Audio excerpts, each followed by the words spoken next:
Bad Bunny is a global phenomenon.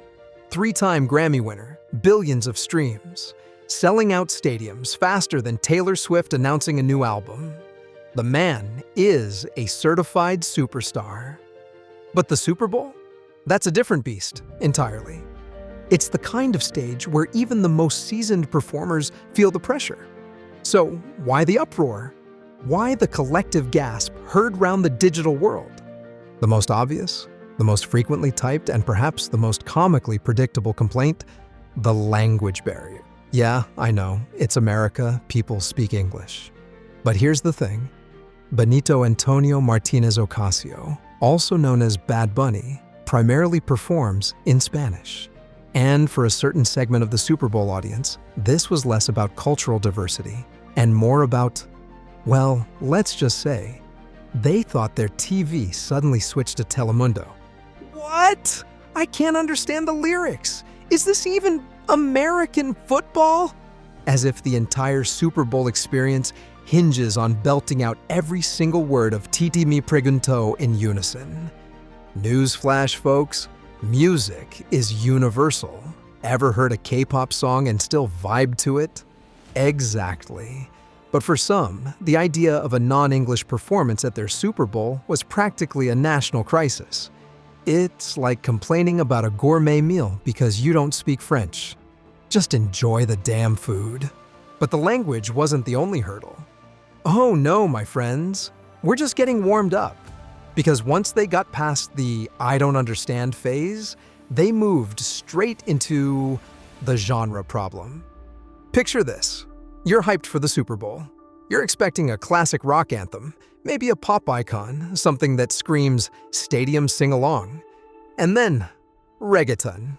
Now, for millions, reggaeton is life. It's infectious, it's danceable, it's a cultural force. But for some traditional Super Bowl viewers, it was like someone accidentally swapped out their classic rock playlist for a spring break compilation. Wait, is this dance music? Where's the guitar solo? Where's the power ballad about overcoming adversity? It was a clash of musical titans, and in the minds of the purists, reggaeton simply didn't fit the vibe of America's biggest sporting event.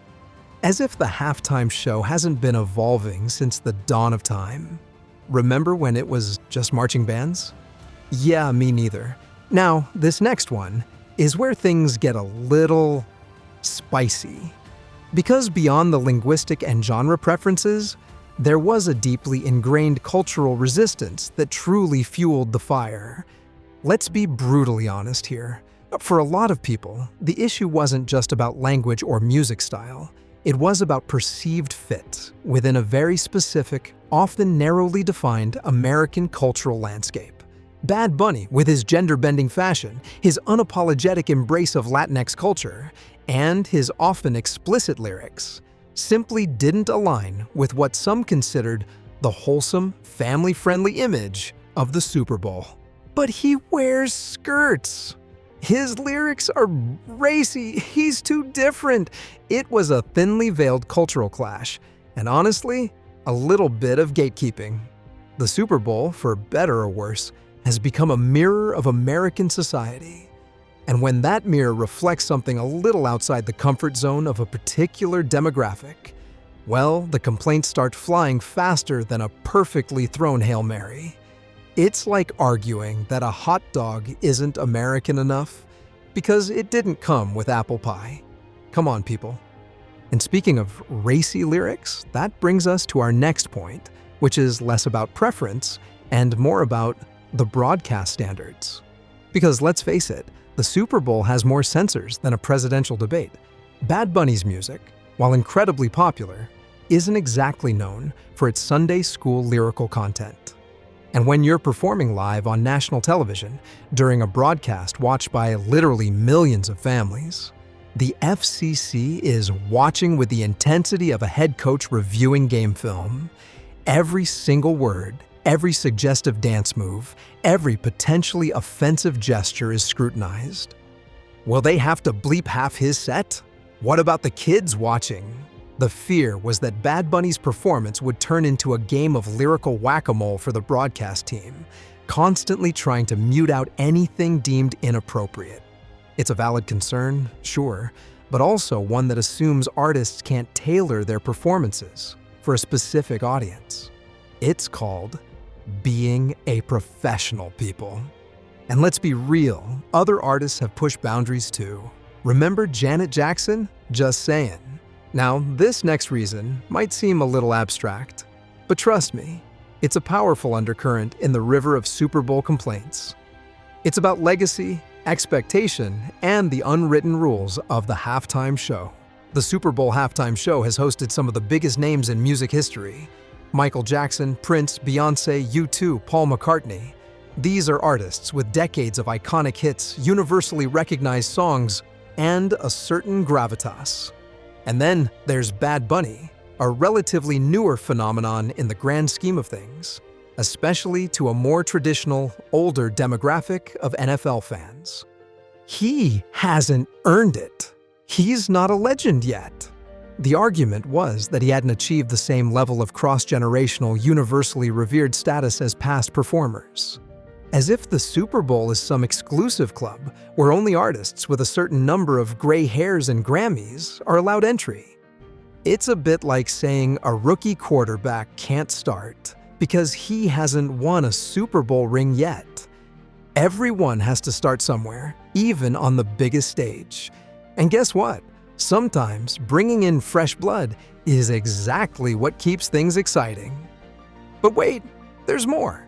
Because beyond the music and the cultural clash, there was also the lingering question of, well, who exactly is he performing for? The Super Bowl audience is vast and diverse, but it's traditionally skewed towards a certain demographic. And for many, Bad Bunny's appeal felt niche, targeted, and not broad enough to satisfy the entire spectrum of viewers tuning in. The question wasn't just, why him? But why him? When my favorite artist could have been there? My grandma won't know him. My kids won't get it.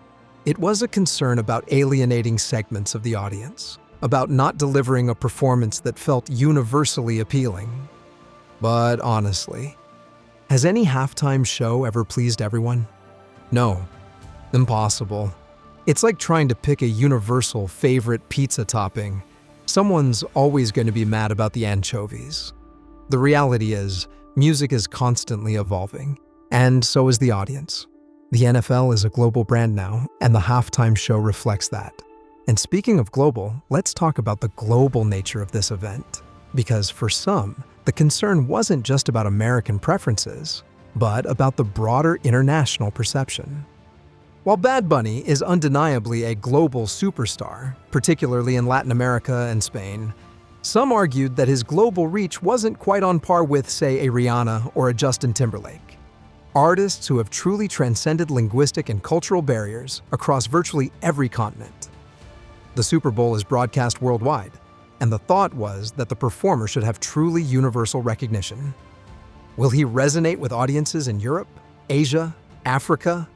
It's a fair point to consider from a marketing perspective, but it also overlooks the massive and growing global influence of Latin music.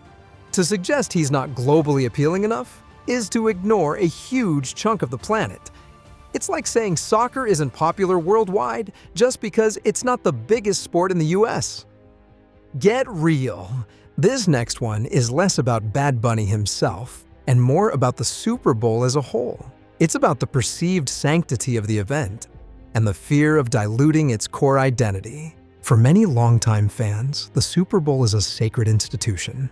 It has traditions, rituals, and a certain expectation of what it should be. And any perceived deviation from that norm, whether it's a performer, a commercial, or even a pre-game ceremony, can trigger a strong reaction. Bad Bunny, for some, represented a step too far outside that comfort zone, a departure from the classic Super Bowl experience. Back in my day, we had marching bands and fireworks, not this. It's a natural human tendency to resist change, especially when it comes to beloved institutions. But tradition isn't static. It evolves. And if the Super Bowl wants to stay relevant and exciting for new generations, it has to embrace change. Otherwise, it risks becoming a dusty relic. like a flip phone in a smartphone world. If you enjoyed this, then click on the video on the screen for more.